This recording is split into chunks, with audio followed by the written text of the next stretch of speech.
From Hollywood, it's time now for Edmund O'Brien as... Johnny Dollar. Dr. Colby calling back, Johnny. Oh, yeah, Frank. How am I? Oh, you've fallen behind. You'll need boosters for diphtheria and smallpox, typhoid, cholera. And if we can find room, why, we'll bring you up to date on your tetanus. Oh. Well, where do I get them? We'll have it all right here in the office, or I can stop by on my way home. Well, that's not what I mean, Frank. It takes a long time to get to Haiti, and those plane seats aren't very comfortable at best.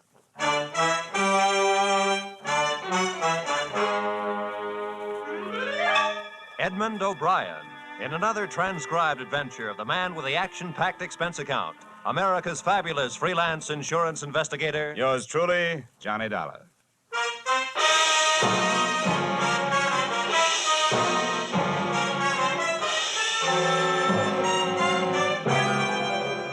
Expense account submitted by Special Investigator Johnny Dollar to Home Office, America Federated Life Insurance Company, Hartford, Connecticut.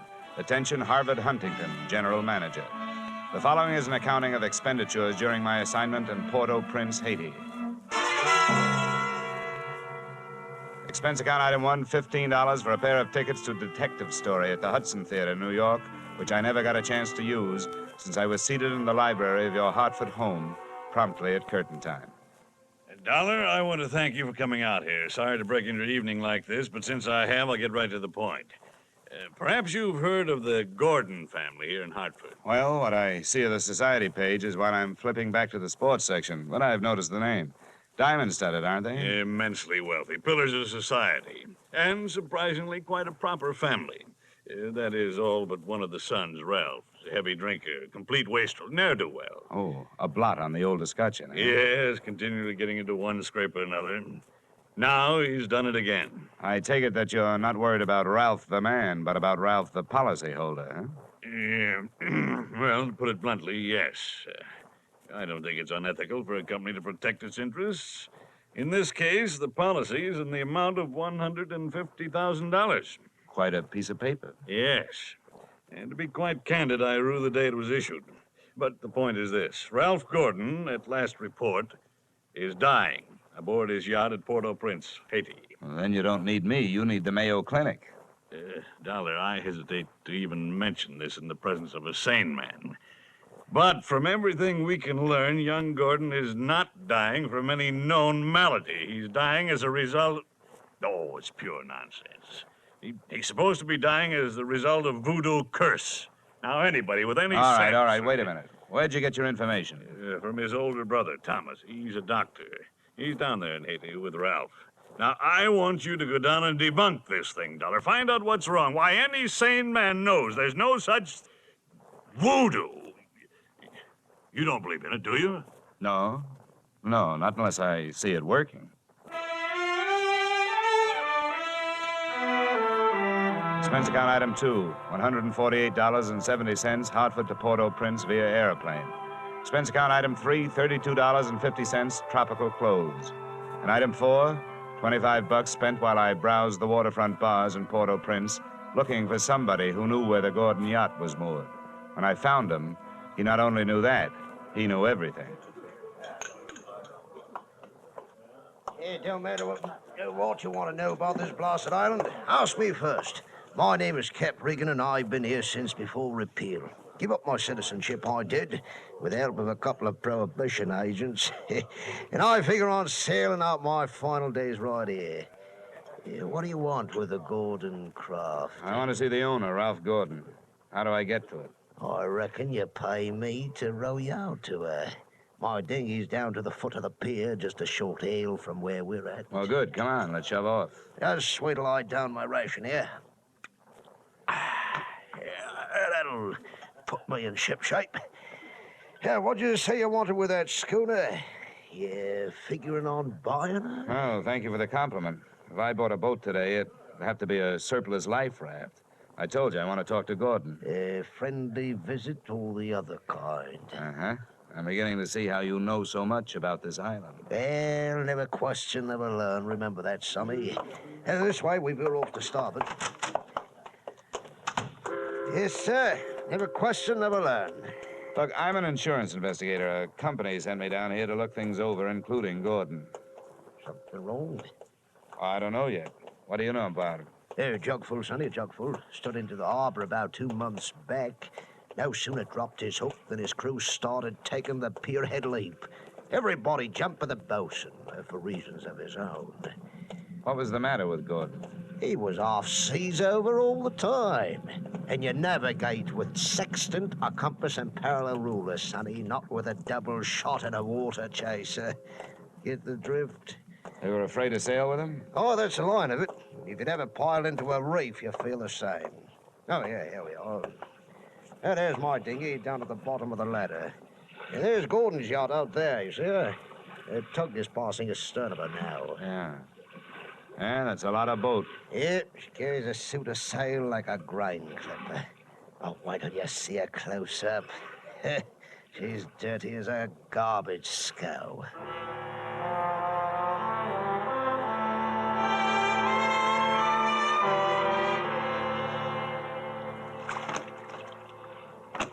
All right, give her a hail now, sonny. We're close enough. Hey! Anybody aboard? Hey, aboard the yacht. Anyone home? Yes? What do you want? If the ship was dirty, I didn't notice. It may have had good lines, too, but it couldn't have touched what stood still at the rail, wearing clam diggers, an off-the-shoulder T-shirt, and a Caribbean tan. There's a trimmo for you. That'll be his wife. Can I come aboard? Who are you? What do you want? I'm Johnny Dollar from Hartford. I want to talk to Ralph. Oh. Why, yes, then. I guess you'll have to come aboard. Yeah. I'll swing the stern into the ladder. There you be. Steady now. Okay, Cap. You wait for me, huh?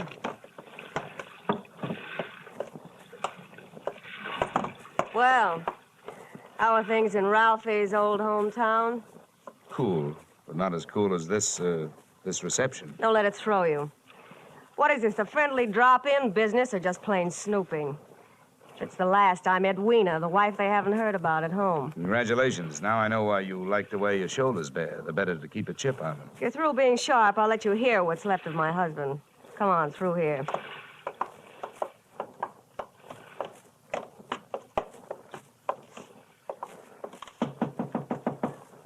Hey, Ralph.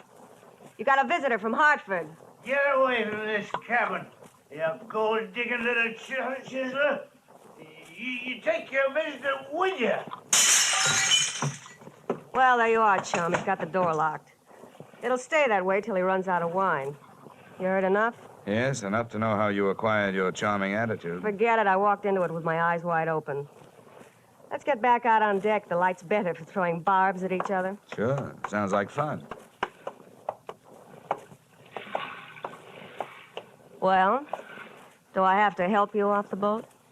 Not until you help me by answering some questions.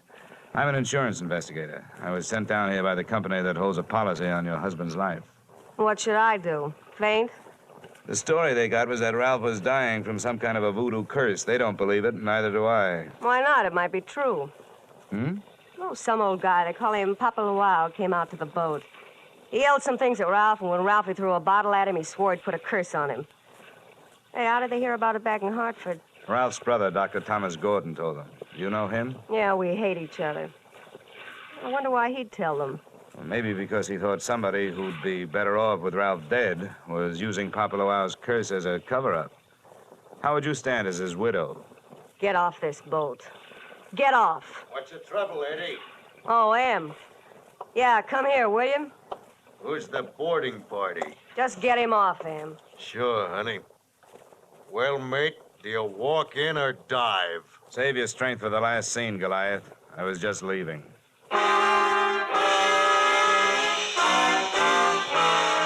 Expense account item 5, $3 paid to Cap Reagan as water taxi fare. Item 6, 80 cents, land taxi fare to Hotel Francois.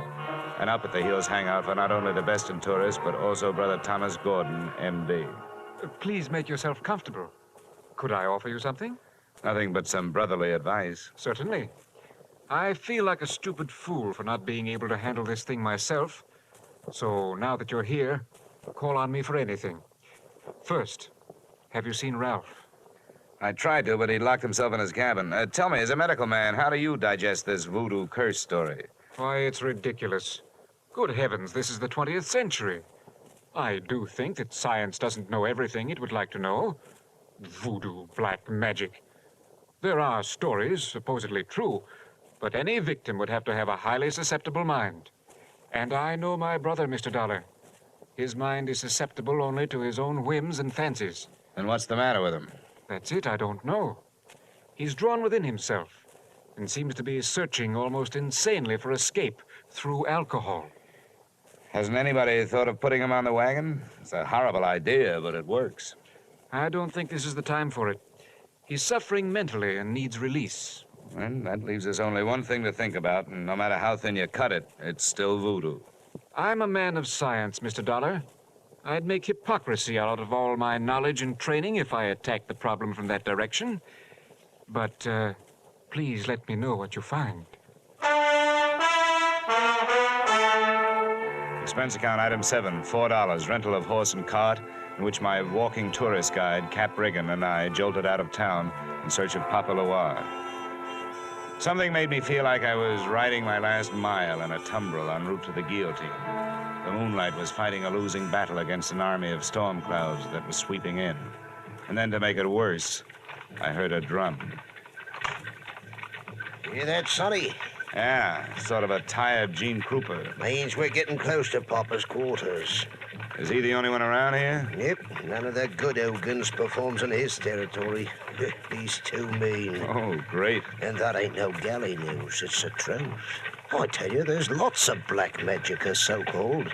It's nothing but tourist bait. But Papa, he's a genuine article. Let me tell you about one fella he loaded a curse onto. He was a native, and before he got through with him... Cap, please, you keep your mind on your driving, and I'll keep mine on pleasant memories. Well, I ain't got no more driving to think about. What's the matter? That's the path over there by that gnarled old tree. From here on, you plot your own course. This is close enough for me. Me too. Say, wait a minute. Say, how do I know I can't put a curse on him, huh? I never tried. Smooth sailing, Sonny. The path led along the edge of a field of sugarcane, and on the other side of me was a solid wall of jungle.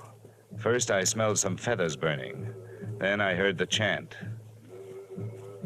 There was a door in the wall of jungle that led to a small clearing, and before the moon was smothered by another cloud, I saw a shack. Smoke curled out through an open door, and I could see the glow of a fire on the floor inside. Hey, Papa! I want to talk to you. Who is come to the house of Papua? Well, my name wouldn't mean anything to you, but what I have to say will. Can I come in? Entree. What are these words of so great importance as you wish to interrupt, Papua? All I know about voodoo is that I don't believe it. Legba. Legba. I've come to you because I haven't got any answers from anybody else. I want to know what's behind this so-called curse you put on Ralph Gordon. You not believe. You like me make you believe. Ralph Gordon, he died. Tonight, in the wind and rain. And for you, I have magic now. See my fire? You will believe the smoke. Now, believe.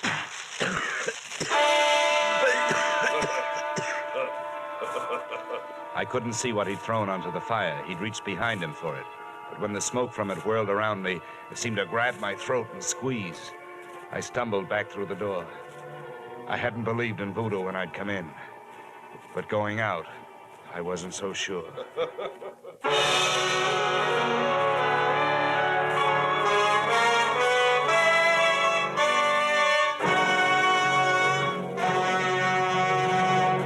We will return to the second act of yours truly, Johnny Dollar, in just a moment. CBS invites you to hear one of the greatest ad-libbers in show business, Groucho Marx, this Wednesday night on most of these same CBS stations. Groucho's show, You Bet Your Life, finds the master throwing quips and questions at oddly assorted pairs of contestants. And it's one of the funniest, fastest, merriest shows on the air. Be listening when Groucho Marx comes along this Wednesday on CBS. And And now, with our star, Edmund O'Brien, we return to the second act of yours truly, Johnny Dollar.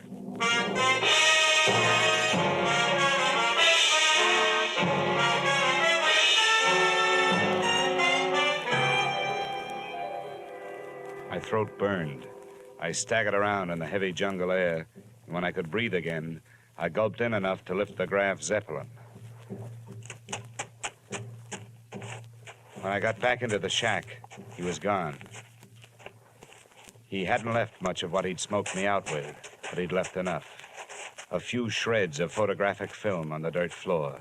And film made of cellulose and nitrates not only takes pictures, it puts out nitric oxide and nitrogen dioxide when it's burned. A combination that would live up to the demands of any gas chamber.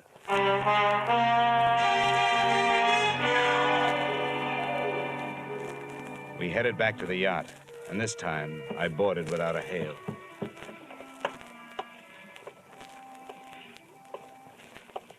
I'm telling you, Em, we can't go on with this. Well, this tops it. You having a change of heart. Well, that's what happened. I'm not so sure that makes any difference.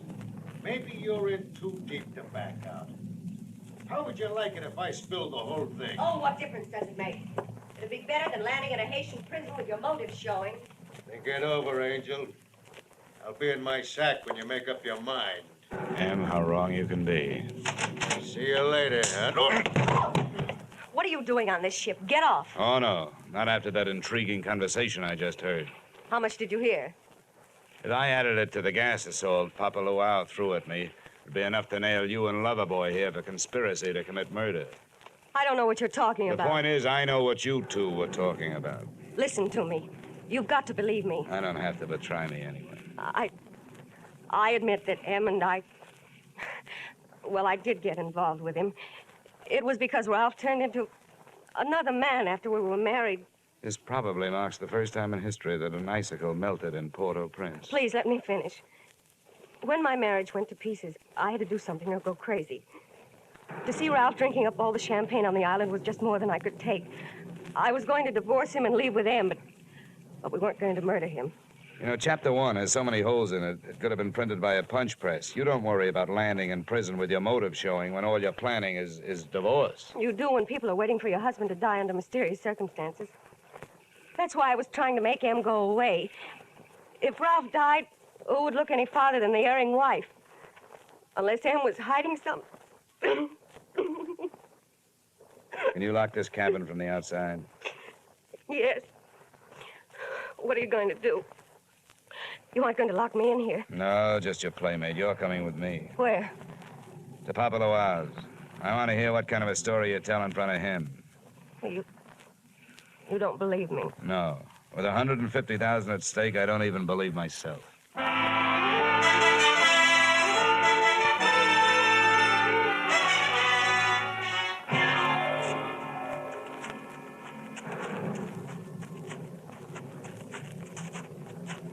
There's a shack.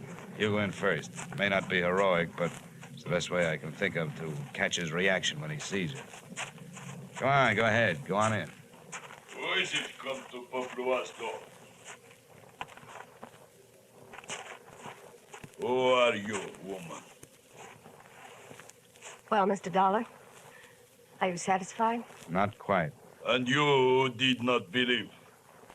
Why you are here? You wish again to see the power of my smoke? Let's just drop the act, Papa. I know what you threw in the fire. Was my Bokor smoke? You not yet believe? A good man from a police laboratory can sift enough out of those ashes to know it was film. What is this you say? I say that I've got enough on you, you old fake, to put you in the local pokey. Who dare speak this to Papua? And that's where you're going to go if you don't cooperate. Now, that's a promise. What is it you want? Did somebody put you up to this cursed business that Ralph Gordon is supposed to be under? A man of your race. Now go. That is all. It's not enough. What was his name? I not know the name. What did he look like then? My eyes were closed. Nuts. Come on. I'm taking you into town if I have to drag you by the hair. No, don't touch me. I will tell you how this is. It is true, I do not know the name or the face. He come to me. He asked me when comes next rain and wind. I tell him last night. But it's tonight. The storm come with the seat. He tell me he needs storm to close potholes in the ship. He say, if I bring this curse, I will be best organ on AT because it kill what man? That is difficult. That is all. Now you go. How about the film for the fire? Did he give it to you? That is true, not long before you come. Well, get rid of it, Papa, before you lose your license to operate. You go now.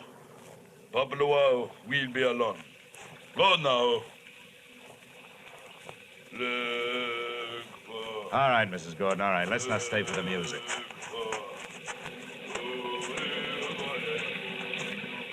Could you make head or tail of what he said? What goes into your husband's cabin? Nothing but food and wine. Mostly wine. Who fixes his meals? I do. Our cook left us. Yeah? Where does the wine come from? You said it was champagne, didn't you? Yes. It always comes from the same place, a liquor shop in town, a case at a time. Nothing makes any sense.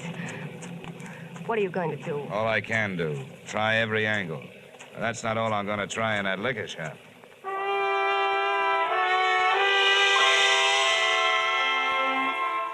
Expense account item 8450, 2 quarts of rum, the purchase of which helped loosen the tongue of the proprietor who had been supplying Ralph Gordon's champagne. And the words that poured out weren't exactly intoxicating, but they sent me staggering to the nearest phone.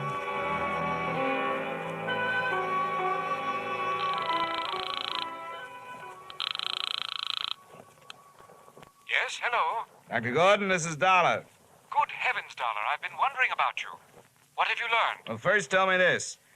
What would happen to a man if he was in a ship's cabin on a stormy night with all the portholes closed and there was a lot of dry ice in there with him? What? What was that? A small room, no ventilation, a lot of dry ice. A lush, maybe passed out. What would happen? Good Lord. Dry ice is solidified carbon dioxide. If enough of it evaporated into the room... The lush would not be bothered by a hangover the next morning because he wouldn't wake up, right? Exactly. The gas, although not toxic, would force the oxygen from the atmosphere, and the result would be asphyxia. What are you getting at, Dollar? Well, that curse your brother is suffering from is very scientific. The champagne he's been getting has been chilled by dry ice, about 5 pounds per case. One went out just before the storm broke. Good Lord. It may be just coincidence, but Ralph's wife and that bosun... Yeah, I know. For a bosun, he'd make a very good chemist. They sent for a pull motor. If it's too late for your brother, maybe I can use it.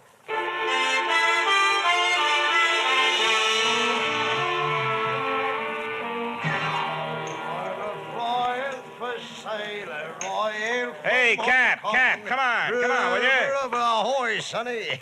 Set up around, George, for my shipmate and me. This is rum weather, sonny. Never mind around, Cap. You gotta row me out of that yacht again. What? In this weather? I wouldn't ask old Neptune himself to set out on a night like this. Come on, Cap. I'm in a hurry. Here's $20. I want time off the horn. Oh, what did you say?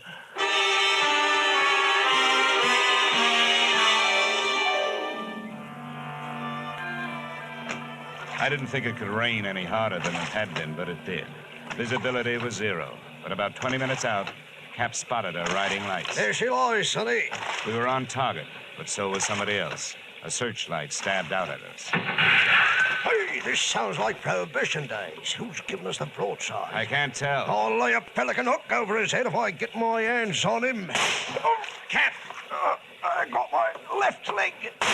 Get down the bottom, Cap. I'm going over the side.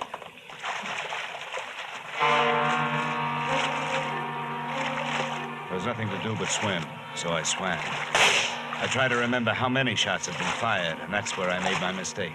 There was a lull in the shooting, which I took to mean that the gun was empty, so I thrashed my way to the ladder. But when I got there, the first thing I saw after I'd shaken the water out of my eyes was the muzzle of a rifle. The face looking down the barrel at me belonged to Brother Thomas Gordon, M.D. Sorry, Dollar. Killing you wasn't in my plan. But now it'll have to be done. I was waiting for a bullet to come my way, but instead the doctor did. Are you all right, Dollar? I'll thank you later for spoiling his aim. Forget it. That's me, big-hearted M. Say, get a boat hook on the doctor. He's our prize fish. Don't let him get away. I grabbed a fire axe out of its case on my way to Ralph Gordon's cabin. If it needed ventilating, I knew one quick way to do it. I didn't check for oxygen. I took a deep breath, held it, and went in. The cabin was littered with wine bottles, and in one corner, in an open case, was the dry ice that was in the process of cooling Gordon off for good. He was stretched out on his bunk. I hefted him to my shoulder and used the last of my breath getting him out of there. What's the matter with him? Come on, help me to get him stretched out. Right. Come on, give me a hand, will you? Yeah. Maybe we can save a policyholder. All right. 1, 2, 3, 4. 1, 2, 3, 4. 1, 2, 3.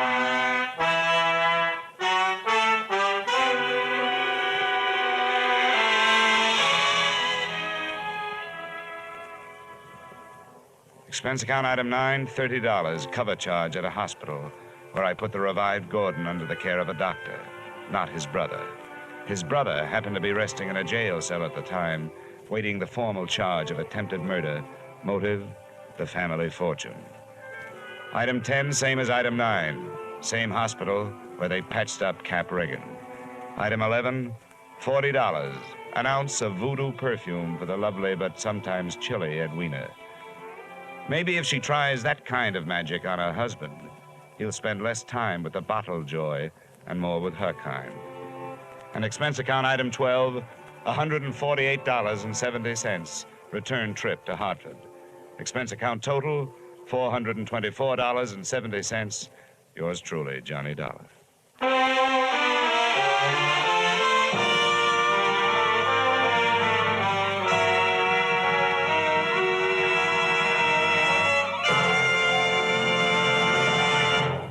Yours truly, Johnny Dollar, stars Edmund O'Brien in the title role and is written by Gil Dowd and David Ellis, with music composed and conducted by Leith Stevens. Edmund O'Brien may soon be seen in the Columbia picture 711 Ocean Drive. Featured in tonight's cast were Earl Lee, Willard Waterman, Ted DeCorsia, Charlotte Lawrence, Lou Krugman, Byron Kane, Dick Ryan, and Clayton Post. Yours truly, Johnny Dollar, is produced and directed by Jaime Del Valle. Join us next week at the same time when, from Hollywood, Edmund O'Brien returns in another transcribed adventure of... Yours truly, Johnny Dollar.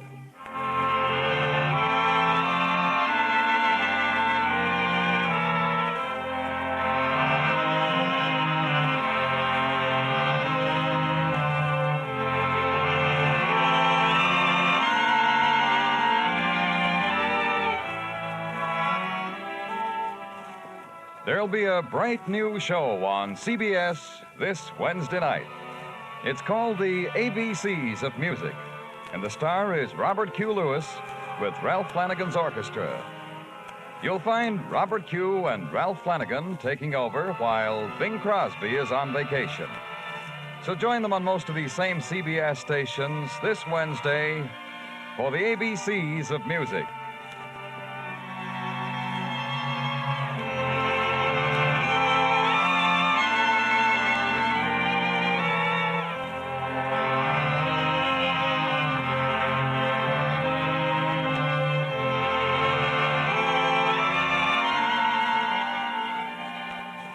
Beginning next week, yours truly, Johnny Dollar, will be heard at this same time on Thursday nights. Thursday nights for Johnny Dollar.